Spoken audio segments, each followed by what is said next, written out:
kondisinya di Indonesia tuh apoteker selalu masih kurang. Jumlah apoteker itu sekarang tuh sekitar 30-an lah ya. Perawat itu 1.400-an.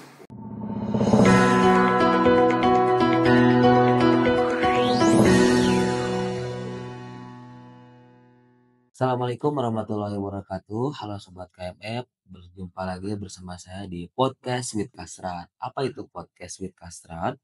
Podcast with Kasrat adalah program kegiatan BMKMF Fakultas Farmasi Unjani yang membahas tentang isu-isu yang hangat diperbincangkan, baik itu isu internal maupun isu eksternal. Nah, pada podcast episode ketiga kali ini kita akan membahas tentang pengaruh organisasi terhadap praktik farmasi di bidang pelayanan. Untuk membahas lebih lanjut tentang isu yang kita akan bahas kali ini, maka saya mengundang narasumber terbaik kita, yaitu ada dari Ibu Apoteker Dr. Anda Puji Astuti Kartijio MSI. Selamat pagi Ibu. Selamat pagi. Bagaimana Ibu kabarnya, sehat? Alhamdulillah sehat. Baik. Bagi yang belum tahu beliau merupakan dosen di Fakultas Farmasi Unjani yang ahli dalam bidang farmasi rumah sakit. Beliau merupakan lulusan Institut Teknologi Bandung pada tahun 1976 dan lulusan apoteker pada tahun 1997. Kemudian riwayat pekerjaan beliau merupakan apoteker penanggung jawab Apotek Nagasari Cikampek dalam rangka wajib kerja sarjana, pegawai negeri sipil Kementerian Kesehatan, apoteker di instalasi farmasi RSUP Dr. Hasan Sadikin Bandung, dengan pengalaman penelitian yang pertama yaitu evaluasi pelayanan resep di Rumah Sakit Umum Dr. Hasan Sadikin Bandung tahun 2003, evaluasi penggunaan obat penyakit degeneratif di Poliklinik Spesialis Rawat Jalan Rumah Sakit Umum Pusat Dr. Hasan Sadikin Bandung. Kemudian pengalaman pengabdian masyarakat, yaitu pembicara pada kegiatan pengabdian masyarakat, penggunaan antibiotik yang baik dan benar untuk meningkatkan kesehatan masyarakat di Gedung Sasana Krida Unjani tahun 2011. Kemudian riwayat publikasi artikel ilmiah dalam jurnal. Yang pertama itu ada evaluasi pelayanan resep di Rumah Sakit Umum Pusat Dr. Hasan Sadikin Bandung dengan nama jurnal Majalah Ilmiah Nika Unjani, volume atau nomor 92 April tahun 2012. Kemudian menjadi pemakalah seminar ilmiah dengan judul artikel evaluasi penggunaan alat pelindung diri pada kasus avian influenza di ruang isolasi Flamboyan Rumah Sakit Umum Pusat Dr. Hasan Sadikin Bandung pada tahun 2008 di Nusa Dua Denpasar, Bali. Tanpa berlama-lama lagi Bu, saya sebetulnya ingin banyak menanyakan gitu kepada Ibu Ya, silakan. terkait apa yang terjadi judul kita pada saat ini gitu Bu. Jadi begini Bu, tentang pengaruh ya Bu ya. Menurut Ibu seberapa pengaruhkah peran organisasi terhadap praktik farmasi di bidang pelayanan? Oke, baiklah. Pertanyaan yang bagus nih ya. Tapi terlebih dahulu saya ingin menjelaskan mengenai organisasi yang dimaksud ya. Ya baik. Jadi organisasi yang dimaksud di sini itu adalah organisasi di kalangan mahasiswa dan di kalangan mahasiswa farmasi ya, dan juga di kalangan profesi apoteker. Kalau organisasi di kalangan mahasiswa farmasi, kita tahu ya organisasi Badan Eksekutif Mahasiswa BEM, yang seperti yang kalian ikuti sekarang ini dari keluarga mahasiswa Fakultas Farmasi Unjani. Kalau yang dari profesi apoteker itu kita ada Ikatan Apoteker Indonesia (IAI) ini ya. Ya, IAI ini mempunyai bagian atau sub-sub organisasi yang dikoordinir oleh IAI di Indonesia ini ya. Jadi ada Hisfarin, ada Hiaskos, ada Hismaspra, Himastra, ya, Hisfardis, Hisfarsi, ada Hisfarma dan Hisfarkesmas. Coba saya secara cepat ya, secara singkat saya jelaskan. Jadi kalau Hisfarin itu Himpunan Seminar Farmasi Industri. Jadi merupakan organisasi profesi yang beranggotakan apoteker yang bekerja di industri farmasi. Ada Hiaskos. Nah, Himpunan Seminar Farmasi Kosmetik. Oke. Ini merupakan organisasi profesi yang beranggotakan apoteker yang bekerja di industri kosmetik. Ada Himastra, Himpunan Apoteker Seminar Obat Tradisional. Ini merupakan organisasi profesi yang beranggotakan apoteker yang berminat bisa pada obat tradisional, obat bahan alam, atau obat herbal di situ.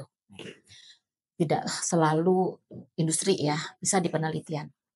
Hisfardis, Himpunan Seminar Farmasi Distribusi. Ini merupakan organisasi profesi yang beranggotakan apoteker yang bekerja di PBF. Ya, PBF. Distributor obat dan alat kesehatan. Jadi apoteker juga mengurus ya, bertanggung jawab terhadap distribusi alat kesehatan. Ada Hisfarsi, Himpunan Seminar Farmasi Rumah Sakit. Ini apoteker yang berpraktek di rumah sakit. Hisfarma, ini apoteker yang berpraktek di apotek dan klinik kan sekarang banyak. Ya, banyak klinik-klinik kan. Dan ada Hisfarkesmas. Ini apoteker yang berprakteknya di puskesmas. Nah, seperti itu. Nah, dari organisasi-organisasi profesi tersebut tadi ya, dapat diketahui bahwa lapangan kerja apoteker sendiri itu terdiri dari 2 kelompok ya. Ada yang berpraktek di bidang pelayanan ya, kemudian ada yang di bidang non pelayanan. Untuk podcast hari ini kita di bidang pelayanan kan ya. Betul, Bu. Di Ya. bidang pelayanan. Nah, sekarang kita menuju ke pertanyaannya tadi, pengaruh organisasi ya terhadap efektivitas peran apoteker di bidang pelayanan. Bidang pelayanan sendiri, bidang pelayanan farmasian itu terbagi atas 2 fungsi. Satu, pengelolaan obat dan alat kesehatan ya, jadi memanage barang. Dan satu lagi, pelayanan farmasi klinis, pelayanan kepada pasien. Jadi fungsinya tuh walaupun di bidang pelayanan, ada juga memanage barang ya, obat, alat kesehatan. Nah, sekarang peran apoteker nih. WHO tuh menetapkan gitu ya. Ada konsep penting nih dari WHO ini ya. Jadi WHO tuh menetapkan tolok ukur bagi apoteker untuk memberikan pelayanan farmasian yang berkualitas tinggi. Jadi pelayanan pada pasien ini ya. Jadi menetapkan tugas-tugas dari apoteker yang harus dilakukan. Ini dikenal dengan 7 stars of pharmacist yang selanjutnya dikembangkan menjadi 9 stars of pharmacist. Bahkan sekarang 10 of star loh, Bu ya. 10 of star. Ini baru Bu Puji baru 9 stars dulu ya. Nah, uraiannya itu jadi ada caregiver, ada decision maker, kemudian ada communicator, harus bisa menjadi manager, long life learner, teacher, leader, researcher, dan entrepreneur. Nah itu. Yang ke-10 apa ya? Decision maker, Bu. Decision maker. Ini salah satunya memang harus decision maker. Pengambil keputusan. Betul. Nah, memang di tingkat pendidikan mahasiswa farmasi ya, baik di program studi sarjana farmasi maupun program studi profesi apoteker nih, itu diajarkan, tapi tidak semua itu bisa menyeluruh dan dilatih. Ini kan keterampilannya. Ya, betul. Jadi tidak bisa seluruhnya itu dilatih, menguasai dan terampil gitu ya. Jadi beberapa keterampilan itu didapat dengan cara ikut dalam organisasi kemahasiswaan seperti BEM ini, gitu ya. Misalnya untuk memahami dan menguasai tugas sebagai seorang leader ataupun seorang manajer, gitu ya. Di BEM itu nanti akan ada contoh nih ya, leader ini di BEM. Antara lain apoteker tuh diharuskan jadi memimpin gitu, memastikan organisasinya si BEM tadi melaksanakan misinya. Ada misi visinya kan ya. Jadi gimana caranya menjadi pemimpin dalam hal ini memiliki keterampilan organisasi, bisa bekerja sama kan ya, kan nggak sendirian ya. Betul. Teamwork. Yes, teamwork. Jadi ability to get along itu didapat dari organisasi, ikut di organisasi. Bisa mendapatkan kepercayaan dari anggota. Kalau ikut situ jadi pengurusnya ya. Ya anggotanya tuh dipastikan percaya dengan pemimpinnya gitu ya, dapat berkoordinasi dengan beberapa pihak, kan BEM nanti bekerja sama dengan pihak-pihak lain ya, punya ide-ide baru untuk perkembangan organisasinya. Atau sebagai manajer di sini ya. Jadi, apoteker tuh diharuskan mampu membuat perencanaan, mengorganisasi, memotivasi diri sendiri dan anggota ya. Pertama diri sendiri dulu baru ke anggota, mengendalikan dalam artian ini mampu membuat keputusan manajemen yang benar di situ. Mampu mengatur dalam arti membuat langkah-langkah yang tepat untuk bisa mencegah ya. Mencegah, nah kalau nggak bisa, mengatasi. Mengatasi dalam penyimpangan atau kegagalan atau kekurangan. Dalam organisasi itu kan pasti ada yang nggak selalu lurus gitu ya, Iya, ada yang masalah gitu ya. Gimana caranya problem solving. mencegah, betul, mencegah masalah, kalau masalahnya nggak bisa dicegah ya gimana mengatasinya. Nah itu sebagai manajer tuh dia harus mampu demikian. Jadi dengan ikut partisipasi dalam kegiatan organisasi, mahasiswa itu telah mendapat bekal pengetahuan, pengalaman, dan keterampilan. Nah ini sangat berguna nanti kelak ya kalau waktu dia bekerja, praktek di bidang pelayanan maupun di bidang non pelayanan juga. Gitu, gitu. Baik, terima kasih, Bu.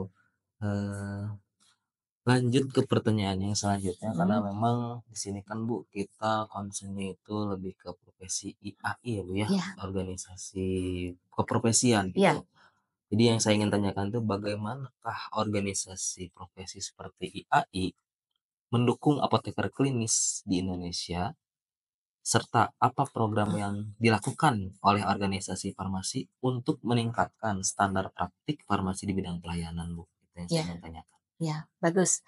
Nah, kita ke organisasi profesi IAI dulu ya. Ya, Jadi di Indonesia itu ada pengurus pusat ya, PP itu yang di Jakarta ya. Kemudian ada di masing-masing provinsi itu ada pengurus daerah namanya.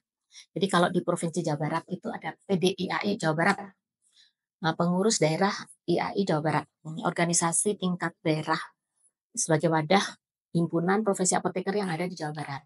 Nah ini dia mempunyai pengurusnya ya, berkomitmen, ada naskah asasi, aspirasi anggota sebagai fondasi utamanya ya organisasi. Dia tuh ada visi, punya visi ini si PDIAI Jawa Barat, transformasi karakteristik organisasi dan 5 pilar. Di situ ada cuma ya, unity of diversity, character building, members protection, professionalism empowerment, dan advance. Nah, itu nanti itu pengaruhnya itu tadi mendukung, bagaimana dia mendukung apoteker yang di klinis ya. Ada juga di tujuan ya, apoteker di Jawa Barat itu motekar. apoteker. Motekar, modern, terbuka, kolaboratif, adaptif, dan responsif. Jadi si organisasi profesi itu sudah mengupgrade-nya ya, mengupgrade organisasinya supaya nanti bisa mendukung praktek-praktek apoteker yang ada di wilayahnya ya. Ini sebagai contoh nih ya, si sub bagian atau suborganisasi, anak organisasi. Ya, contohnya Isfarsi ya, yang Bu Puji tahu ya. Jadi Isfarsi ini antara lain selalu mendukung anggotanya untuk selalu menjaga kompetensinya, gitu ya, dengan cara Hisfarsi itu menyelenggarakan pelatihan atau workshop setiap tahun tuh, bisa setahun sekali, bisa setahun 2 kali gitu ya, bentuk workshop atau lokakarya tadi ya, secara rutin berkelanjutan, gitu. Jadi dalam hal ini apoteker menjalankan tugas sebagai long life Learner. learner di situ. Jadi nggak sudah udah bekerja terus stuck di situ gitu, ilmunya enggak ya. Jadi harus update dan karena, eee, harus mengejar perkembangan ilmu kesehatan, gitu. Ya, baik. Berarti, banyak ya, Bu, ya, program-program yang dilakukan Iya, oleh, organisasi profesi seperti AI demi, meningkatkan iya. Itu tadi pelayan salah satu contoh Hisfarsi ya, yang ya, lain juga sama sih, ya. rutin juga. Dan juga banyak juga ya, Bu, ya, yang Banyak mungkin iya, nggak bisa disebutin iya, satu-satu iya, di sini ya, mhm. Bu, ya. Hisfarma yang lain-lain juga. Ya, terima kasih, Bu, atas jawabannya. Kemudian lanjut ke pertanyaan yang selanjutnya itu mengenai apa sih, Bu, peran utama organisasi dalam membangun kode etik dan regulasi untuk apoteker di bidang pelayanan. Ya, ini penting ya. Jadi kode etik, regulasi itu di bidang pelayanan itu sangat penting ya. Jadi organisasi profesi IAI ini Ya. itu menetapkan kode etik apoteker Indonesia. Ini yang terakhir keluar di tahun 2022 gitu ya. Merupakan penyempurnaan dari kode etik apoteker Indonesia yang tahun 2009 ya. Jadi di direvisi lah ya, disempurnakan. Yang intinya gitu ya, intinya dari kode etik tadi itu bahwa apoteker dalam menjalankan tugas kewajibannya serta dalam mengamalkan kompetensinya itu harus senantiasa mengharapkan bimbingan dan keridoan dari Tuhan Yang Maha Esa. Itu satu. Kedua, apoteker dalam pengabdiannya kepada nusa dan bangsa serta dalam mengamalkan kompetensinya selalu berpegang teguh kepada sumpah atau janji apoteker. Ya, jadi apoteker sebelum pada waktu sebelum bekerja ya harus sudah mengucapkan sumpah ya, atau janji apoteker. Kemudian yang berikutnya yang ketiga, ini apoteker dalam pengabdian profesinya itu berpedoman pada satu ikatan moral yaitu kode etik apoteker Indonesia tadi. Itu ada di satu buku itulah ya, buku atau kumpulan kode etik itu yang terakhir 2022. Jadi tidak semua profesi itu disumpah, tidak semua yang lulusan itu disumpah ya, tapi profesi apoteker, dokter contohnya yang lainnya itu disumpah. Kenapa? Karena itulah perlindungan negara kepada masyarakatnya.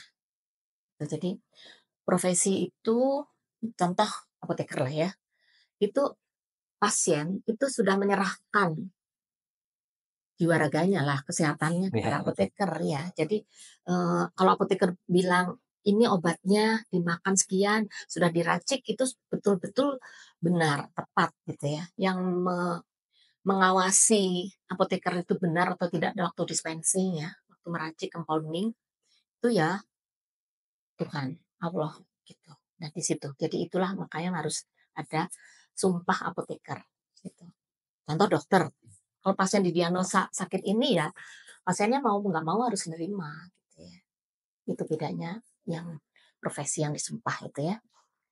Kemudian jadi di sini Ikatan Apoteker Indonesia itu berperan menjaga moral dan etika apoteker Indonesia. Antara lain tuh yang di bidang pelayanan farmasian tadi ya, farmasi klinik lah tadi ya. Jadi karena dia pelayanannya langsung kepada pasien dalam rangka meningkatkan keluaran atau outcome terapi.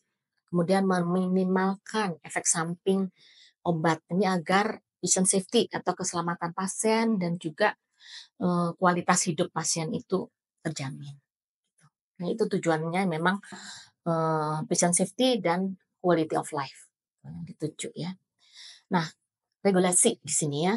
Profesi apoteker itu di pelayanan diatur oleh banyak regulasi yang diterbitkan oleh Kemenkes ya, Kementerian RI, Kesehatan Republik Indonesia maupun oleh Badan Pengawas Obat dan Makanan Badan POM. Itu banyak banyak tuh. Jadi apoteker tuh harus belajar regulasi dan harus update ya regulasi yang sudah dicabut tidak berlaku lagi ya jangan dijadikan acuan gitu acuan. ya. Nah, Kemenkes juga menerbitkan standar-standar pelayanan. Jadi ada standar pelayanan di apotek, di rumah sakit, standar pelayanan di puskesmas, di klinik gitu ya. Tujuannya ya ada standar itu tadi. Jadi meningkatkan mutu pelayanan kefarmasian, menjamin kepastian hukum bagi tenaga kefarmasian di sini. Jadi ada standar yang harus diacu, termasuk di teknisnya ya, petunjuk teknisnya itu rinci gitu di situ.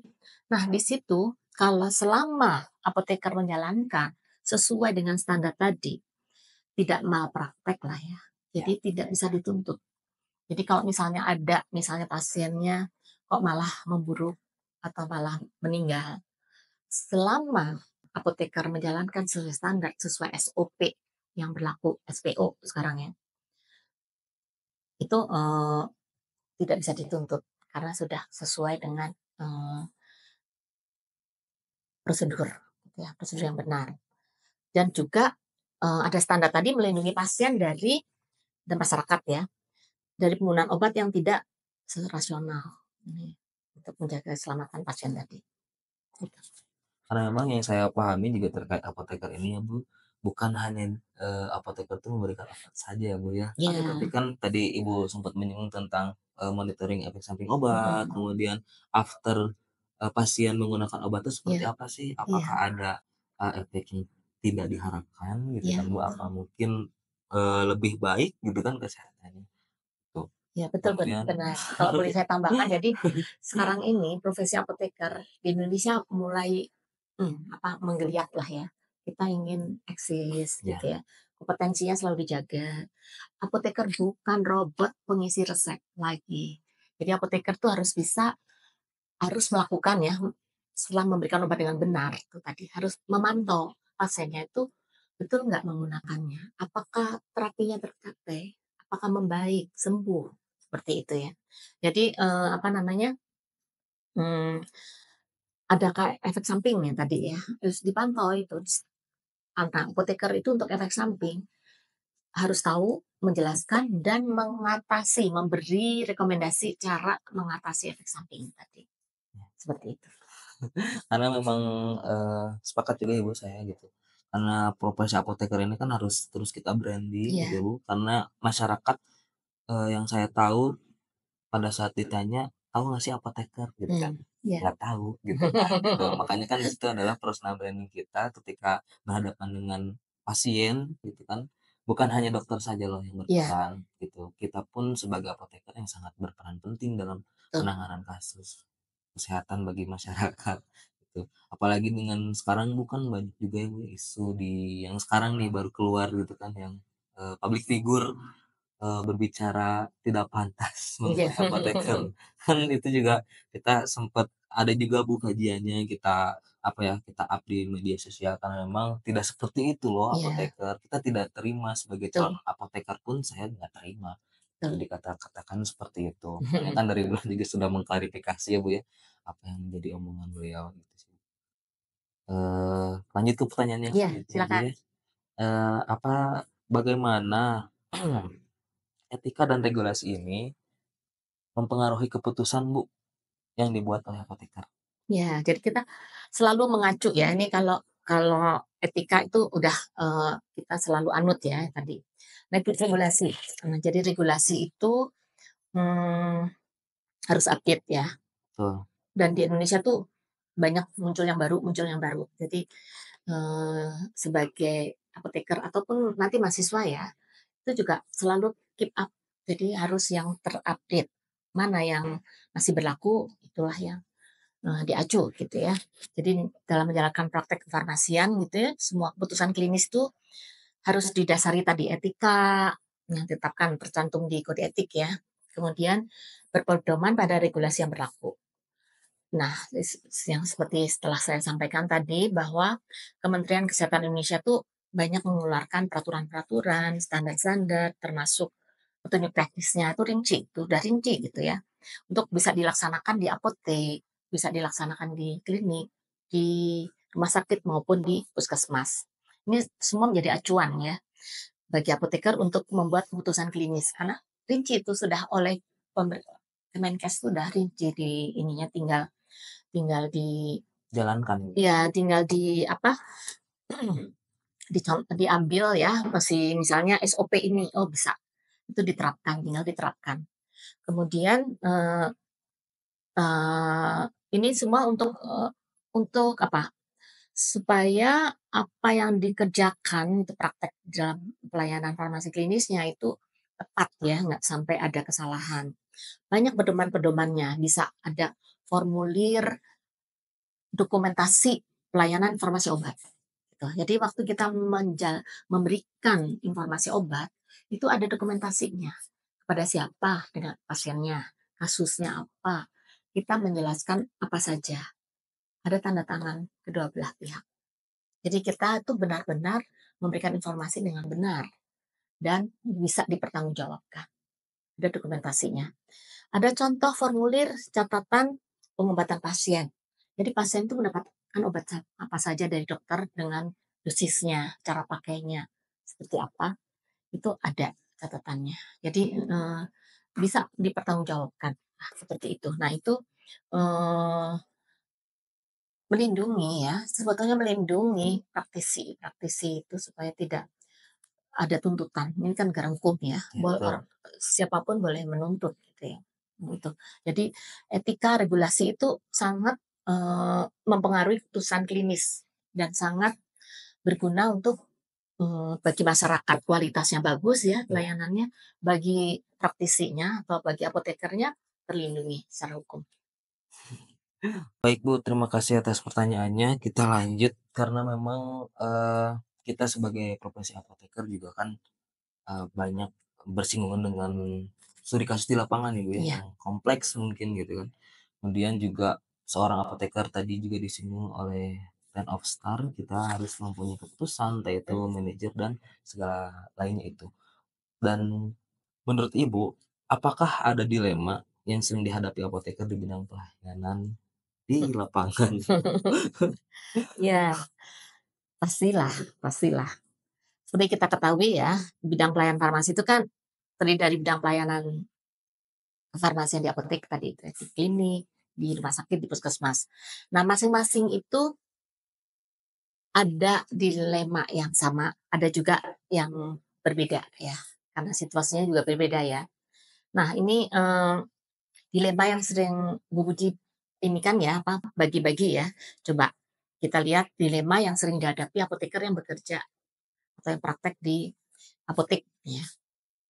Nah ini masyarakat tuh sekarang kan udah mulai mengenal tadi ya, sudah mengenal adanya profesi apotek. Apotek, ya. Karena dengan IAI tadi mengharuskan wajib harus ada apoteker di apotek, itu di Indonesia tuh terlambat sebetulnya. Kok di luar negeri di Amerika atau di negara yang Jepang dan yang lainnya yang negara maju, itu apoteker tuh berdiri di depan counter, ya dia emang begitu melayani, ada selalu, tidak ada apoteker ya tutup, selalu ada apoteker setiap saat di situ. Nah, kalau di Indonesia dulu nggak ada, apotekernya nggak ada. Nah, sekarang mulai mulai ada. Jadi masyarakat sudah mulai mengenal adanya profesi apoteker. Mereka datang ke apotek, meminta apoteker untuk memilihkan obat yang tepat guna mengatasi keluhannya. Ini kita kenal itu dengan pelayanan suami dikasih atau pelayanan obat tanpa resep dokter. Nah, sekarang mulai banyak gitu kan, nggak, pusing sedikit ke dokter gitu, enggak ya. Karena ini kan, biasanya ya itu mereka akan mengobati diri sendiri dulu, gitu. Gatal-gatal kenapa ya? Nanti dulu. Nah, mereka datang ke apotek, minta bantuan apoteker untuk memilihkan obat yang tepat untuk keluhannya tadi, gitu ya. Nah, di sini, jadi di sini apoteker tuh harus memahami batasan wewenangnya, penyakit apa saja yang dapat ditangani, penyakit apa saja yang harus dirujuk ke dokter atau jadi wewenang dokter, di situ ya. Jadi untuk jenis penyakit yang ringan yang dapat dilakukan swab medikasi itu apoteker juga harus menguasai ilmu, antara lain farmakoterapi. Karena mau nggak mau kita menetapkan ini masalahnya apa, gitu ya, Ya, untuk bisa menyelesaikan masalah tadi dengan memilihkan obat tadi. Jadi apoteker tuh untuk menetapkan masalahnya apa, gitu, semacam mendiagnosa lah ya. menegakkan diagnosa gitu. Jadi apa sih kasusnya apa gitu. Si apoteker harus bisa menggali data dan informasi dari kliennya atau pasiennya yang datang ke apotek tadi ya. Kemudian harus mampu, ini masalahnya ini diatasi dengan apa, seperti itu. Kemudian setelah menyelesaikan masalahnya, itu artinya memilihkan obatnya gitu ya. Juga harus bisa menjelaskan kepada klien atau pasiennya itu mengkomunikasikanlah kepada pasien atau klien tadi mengenai terapi pengobatannya. Memastikan bahwa kliennya tadi mengerti, setuju ya, mengerti dan paham cara penggunaan obatnya. Itu. Jadi nggak asal memberikan, "Oh, sakit mata, iritasi, ini obat matanya ya." Enggak. Sampai pastikan si klien atau pasien tadi, eee, benar menggunakan obat tetes matanya, seperti itulah. Nah, terapi pengobatan swamedikasi tadi ini ya, sebetulnya sudah diberikan, dilatih di program studi profesi apoteker di sini ya. Dan secara nasional tuh diuji di OSCE. Ya. Kenal ya OSCE ya? Apa itu? Objective Structure Clinical Examination. Jadi uji kompetensi mahasiswa pendidikan apoteker Indonesia. Sekarang tuh UKM PPAI itu punya 2 uji ya secara nasional, ada yang teori itu CBT ya, ada yang praktek OSCE tadi. Itu sudah boleh dilatih dan di Unjani sendiri itu udah ada praktikumnya, ada pelatihannya, apa ya namanya pegayaan, pemantapan lah semacam itu ya. Kemudian jadi udah mulai dipersiapkan untuk bisa mengatasi dilema tadi. Itu yang di apotek. Bisa juga dilema yang di klinik atau puskesmas atau rumah sakit ini ya. Bu Puji jadikan satu ya, klinik, puskesmas, rumah sakit itu karena apoteker di pelayanan tadi itu bekerja sebagai timnya gitu ya.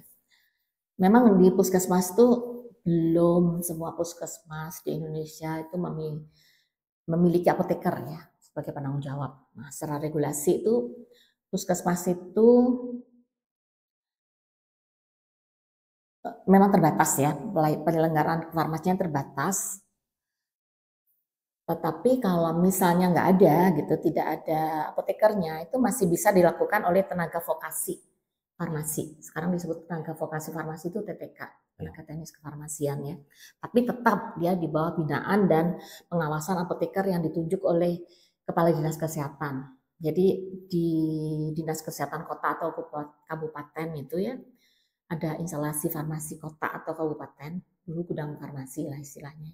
Itu ada apotekernya. Nah, apoteker itulah yang mengawasi atau membina puskesmas yang tidak ada apotekernya. Ya, belum memiliki. Nah, itu kenapa Bu Uji sampaikan sekarang ini. Itu adalah peluang ya, peluang bagi apoteker untuk bekerja di puskesmas. Itu garda terdepan kesehatan. Itu terhormat gitu ya. Kalau nanti di rumah sakit sudah penuh ya. Nah, masih banyak puskesmas di Indonesia yang belum punya apoteker. Seperti itu. Nah, kembali ke dilema. Ya. Salah satu dilema yang dihadapi apoteker yang di klinik, di puskesmas atau di rumah sakit itu adalah terkait pelayanan farmasi klinik tadi ya. Kan dia merupakan bagian dari tim kesehatan yang terdiri dari dokter, apoteker, dan perawat ya. Nah, jumlah tenaga perawat dan tenaga dokter itu selalu lebih banyak daripada tenaga apoteker. Itu. Ini ambil contoh, Bu Uji kan kerja di RSUP Hasan Sadikin ya. Jumlah apoteker tuh sekarang tuh sekitar 30-an lah ya. Perawat itu 1.400-an karena dia 3 shift ya. Dokter juga yang juga tetap PNS, dosen di situ, staf tetap lah ya, 375-an lah. Belum yang PPDS, presiden itu ya, yang sedang ngambil spesialisasi itu berhak menulis resep kan. Dan student body-nya 600. Jadi kira-kira ada 900 dokter yang menulis resep ya di situ. Apoteker hanya 30. Nah, itu di rumah sakit itu yang ekstrim ya, seperti itu ya. Wah. Jadi sangat jauh bedanya. Nah, dokter itu masing-masing tuh punya spesialisasi atau subspesialisasi. Di RSHS itu, di RSUP Dr. Hasan Sadikin Bandung itu, subspesialisasi yang dipunyai itu 100 lebih lah, 100 sekian. Nah, apoteker itu harus melayani masing-masing subspesialisasi tadi. Jadi bayangkan ya. Jadi belum ada apoteker spesialisasi, belum kan sekarang di Indonesia, walaupun nanti akan ada ke sana. Tapi jadi karena belum ada, jadi harus pintar-pintar apoteker yang ada di rumah sakit itu untuk dia bisa melayani semua subspesialisasi yang beda-beda. Dokter itu subspesialisasi misalnya contoh penyakit dalam endokrin. Ya endokrin sampai dalam dia menguasai itu. Nah, apoteker kan ya harus endokrin, yang penyakit dalam yang paru juga, yang penyakit tropik lah, yang hematologi, yang dan lain-lain sebagainya itu harus dikuasai. Jadi sampai 100 lebih subspesialisasi yang harus dikuasai. Sehingga dia itu kalau yang dijalankan di RS Hasan Sadikin ya, jadi membagi diri. Oh ya, saya bagian nanti dokter bedah, objin misalnya. Oh saya anak dan penyakit dalam. Membagi sendiri karena nggak mungkin menguasai semuanya. Ya. Saya yang bagian HIV/AIDS, atau saya yang kebagian ketergantungan obat, ya, narkoba misalnya seperti itu. Jadi bisa harus dilayani, harus bisa, gitulah. Jadi makanya tuh kalau harus belajar terus itu betul-betul long life learner seperti itu, gitu ya. Karena apoteker itu harusnya menempatkan diri itu sebagai profesi yang kompetensinya itu sebagai drug informan. Profesi yang paling tahu dan menguasai mengenai obat untuk semua kasus penyakit itu ya apoteker, gitu kan? Bukan perawat atau dokter kan? Jadi harusnya apoteker yang menjelaskan kepada dokter, apoteker yang mengedukasi perawat bagaimana cara penggunaan obatnya, mengatur dosisnya itu seperti apa. Misalnya seperti itu ya. Jadi ya farmakoterapi tadi, kembali ke farmakoterapi tadi. Jadi ini continuing education yang diberikan oleh profesi tadi ya, organisasi tadi itu sangat membantu gitu ya dalam meningkatkan profesional dan kompetensinya. Itu cara mengatasinya seperti itu. Kalau saya boleh melanjutkan, 900 dokter dibanding dengan 30 apoteker sekarang yang terjadi. Berarti saya memikirkan bahwasanya SDM apoteker ini sangat kurang. Apa betul seperti itu? Apa bagaimana? Iya, kalau di kondisinya di Indonesia tuh apoteker selalu masih kurang untuk di rumah sakit ya. Di klinik dan puskesmas itu cuman tidak sebanyak itu perbandingannya ya memang. Nggak semua puskesmas punya rawat inap lagi. Ya, kalau puskesmas selalu punya rawat jalan dan unit gawat darurat ya, tapi tidak selalu punya misal rawat inap gitu ya. Nah itu masih bisa tertanggulangi ya. Tapi kalau di rumah sakit, apalagi yang rumah sakit pusat ya, kelas A lah ya, ya kelas A. Beda lagi dengan kelas B, gitu. Itu hanya perbedaan di jumlah subspesialisasi dan jumlah tenaga medis dokternya lah di situ. Memang itu masih ya, jadi di Indonesia tuh sebetulnya masih terbuka luas itu. Kalau melihat peluang sih memang banyak banget gitu ya buat kita profesi apoteker bekerja langsung ke pelayanan, baik itu rumah sakit maupun puskesmas. Apalagi tadi Ibu menyinggung di puskesmas masih banyak apoteker yang kurang gitu ya. Maksudnya belum ada gitu kan di puskesmasnya masing-masing. Tapi melihat kondisi seperti pasien yang harus diberikan edukasi dan drug information tadi Ibu kan, itu mungkin belum maksimal Ibu karena apotekernya belum ada. Ya, jadi drug informant itu tidak hanya untuk pasien atau keluarga pasien ya. Jadi dokter menanyakan obat ini ada nggak? Contoh yang sederhana, ada nggak di formularium nasional BPJS atau perawat? Ini gimana ini untuk yang ada sediaannya sekian kekuatannya, padahal dosisnya sekian, ini cara ngitungnya gimana? Gitu. Itu tugas apoteker. Ya, luar biasa ya. Tidak yang mudah saja obat ini tersedia enggak oleh dokter. Tapi ada juga yang pertanyaan yang lain lebih rumit sampai misalnya untuk menghitung regimen terapi obat kemo ya. Kemoterapi. Nah, itu ditugaskan kepada apoteker. Apoteker harus sudah mampu ke sana. Jadi harus ada apoteker yang menghitung dosisnya dan menyiapkan cytotoxic handling, dispensing dan steril. Gitu. Tapi kalau dari bagian Bu Puji sendiri itu kan di RSUD di rumah sakit ya Dr. Hasan Sadikin kan Bu, itu konsennya di mana ya kalau Ibu sendiri case-nya? Pengalaman Ibu sendiri? Ya, pengalaman waktu masuk itu akhir pernah itu ada karena organisasi besar ya. Rumah sakitnya organisasinya besar sehingga instalasi farmasinya juga organisasinya harus besar juga. Waktu itu Bu Puji sub instalasi yang diklat pernah, tapi akhirnya jadi kepala instalasi farmasi. Nah, itu jadi cara mengatasinya adalah kalau saya rapat dengan dokter bedah, saya bawa apoteker yang bertanggung jawab di bagian bedah tadi.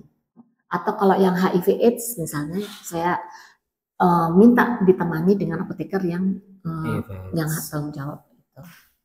Itu yang metadon, itu yang ketergantungan gitu. Itulah. Jadi bisa diatur-atur lah gimana aja supaya itu semua bisa terlayani gitu dan nggak salah gitulah, paling nggak salah lah kita itu seperti itu.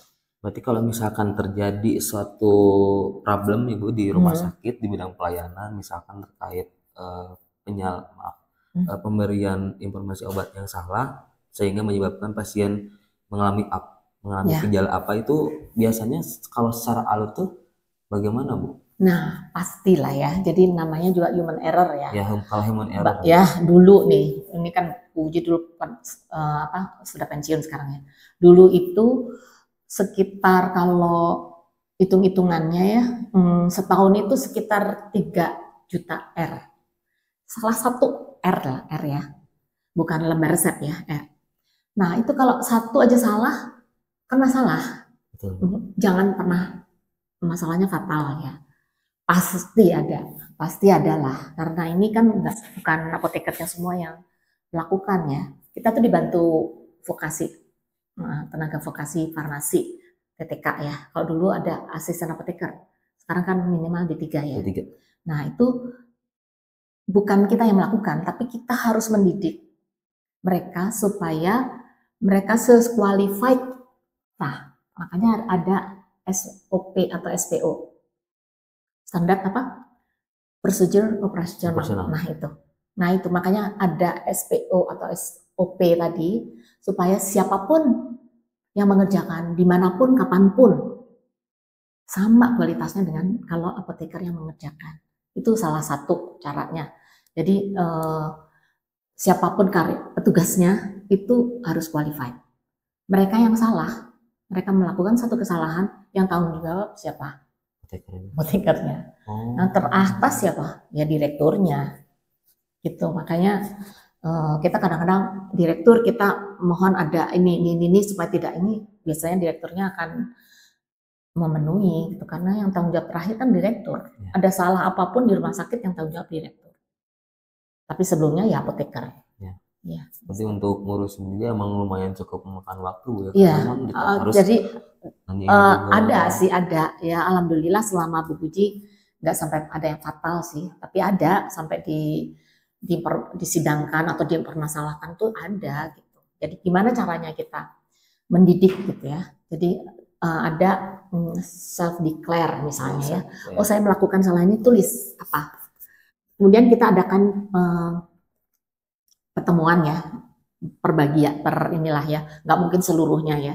Jadi perbagian dari personel tadi, petugas tadi. Terus kita paparkan, oh ini ada kesalahan gini. Jadi cara pencegahannya. Jadi yang nomor satu penting pencegahan, jangan sampai terjadi. Jadi ada apa sih namanya, manajemen risiko. Manajemen risiko.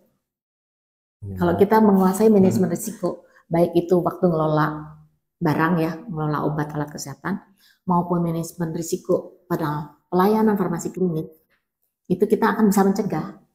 Jadi nggak sampai udah salah gitu ya, kita harus mana, enggak. Jadi kita udah tahu kalau dilakukan seperti ini akan muncul kesalahan itu udah dicegah. Itu sangat memperkecil terjadinya kesalahan. Nah, seperti itu. Jadi karena pertanyaannya sudah beres ya Bu ya. Kita simpulan boleh? Simpulan mungkin jadi dari Ibu dulu aja.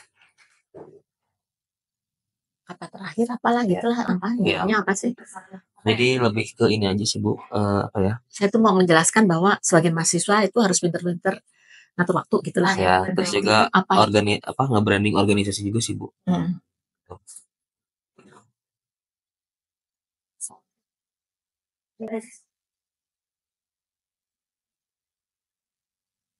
Ya, baik Ibu, karena ini sudah terakhir juga Ibu ya. Terima kasih Ibu atas jawabannya.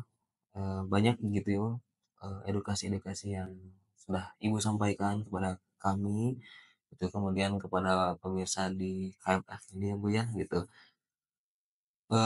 Kesimpulan mungkin, kata-kata buat memotivasi buat mahasiswa mungkin dari Ibu ada? Oke, baiklah. Ini sebagai mahasiswa farmasi ya, Iya, betul. harus pintar-pintar mengatur waktu nih antara kegiatan akademiknya dan juga kegiatan yang ekstrakurikuler seperti ikut organisasi BEM ini, gitu ya. Harus bisa multitasking lah ya, dan ini dilatih dari sekarang.